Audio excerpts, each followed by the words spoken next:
ഉപയോഗിക്കുന്നതിന് പകരം അദ്ദേഹത്തെ വേട്ടയാടി ഇനി ആരെങ്കിലും ഡോക്ടർമാർ കേരളത്തിൽ വാ തുറക്കാതിരിക്കാൻ വേണ്ടിയിട്ടാണ്, വായടപ്പിക്കാൻ വേണ്ടിയിട്ടുള്ള ശ്രമമാണ് ഇപ്പോൾ അദ്ദേഹത്തിനെതിരായിട്ടുള്ള ഒരു നടപടിയുമായി മുന്നോട്ട് പോകുന്നതിൻ്റെ അർത്ഥം.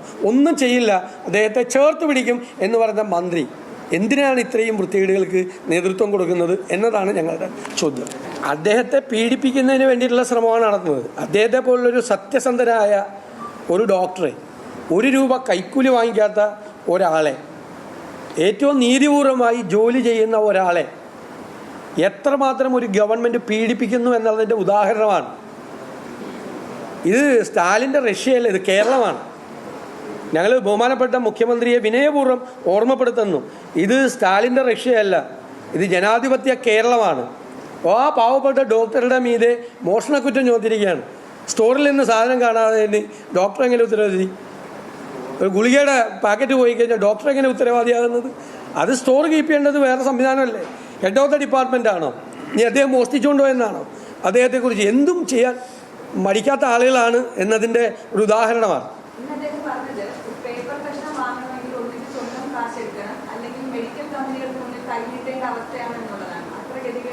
അല്ല, അത്ര ഗതികേടുണ്ടല്ലോ. സർജറി ചെയ്യാൻ പോകാൻ നേരത്ത് കത്രികയും നൂലും, തുന്നിക്കൂട്ടാനുള്ള നൂലും സൂചിയും കൂടി രോഗി മേടിച്ചു കൊണ്ടുപോകേണ്ട സ്ഥിതിയിലാണ് കേരളത്തിലെ മെഡിക്കൽ കോളേജുകൾ. ഞാൻ ഇതിനു മുമ്പ് ആലപ്പുഴ മെഡിക്കൽ കോളേജിൽ ഞങ്ങളുടെ ഒരു സ്നേഹിതൻ അഡ്മിറ്റായി കഴിഞ്ഞപ്പോൾ നൂല് മേടിച്ചുകൊണ്ടിരാൻ പറഞ്ഞു. തുന്നാനുള്ള നൂലില്ല ആശുപത്രിയിൽ, കോട്ടൺ ഇല്ലായിരുന്നു, പഞ്ഞി. ആ പഞ്ഞിയും നൂലും സൂചിയും രോഗിയെ കൊണ്ടാണ് പഠിപ്പിച്ചത് ആലപ്പുഴ മെഡിക്കൽ കോളേജിൽ. ഈ ഡോക്ടർ പറഞ്ഞതിൽ എന്ത് തെറ്റാനുള്ളത്? പല ആശുപത്രികളിലും മെഡിസിൻസ് ഇല്ല. ഞാൻ പറഞ്ഞല്ലോ, കഴിഞ്ഞ വർഷവും ഈ വർഷവും മാത്രം 1100 കോടി രൂപ മെഡിക്കൽ സർവീസസ് കോർപ്പറേഷൻ കൊടുക്കാനുണ്ട്. ഇതിന് മുമ്പുള്ള വർഷങ്ങളിലെ സപ്ലൈ ചെയ്തതിൻ്റെ പൈസ കൊടുക്കാനുണ്ട്. ശ്രീ അടൂർ പ്രകാശ് ആരോഗ്യമന്ത്രിയായിരുന്ന ആളാണ്.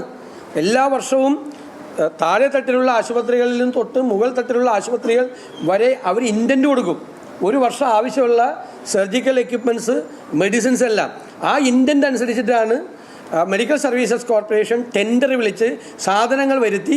ചില സാധനങ്ങൾ സൂക്ഷിച്ചു വയ്ക്കും, എല്ലാ മാസവും കൊടുക്കുള്ളൂ. ചിലത് ഒരു വർഷത്തേക്കുള്ളത് കൊടുക്കും.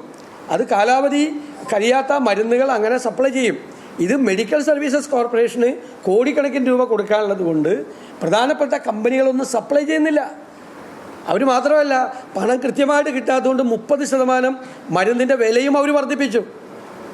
സിസ്റ്റമാണ് സിസ്റ്റം മുഴുവൻ ഈ സ്ഥിതിയിലാണ്. സിസ്റ്റം നൂല് സൂചിയും പുറത്ത് മേടിക്കേണ്ട സിസ്റ്റമാണ്.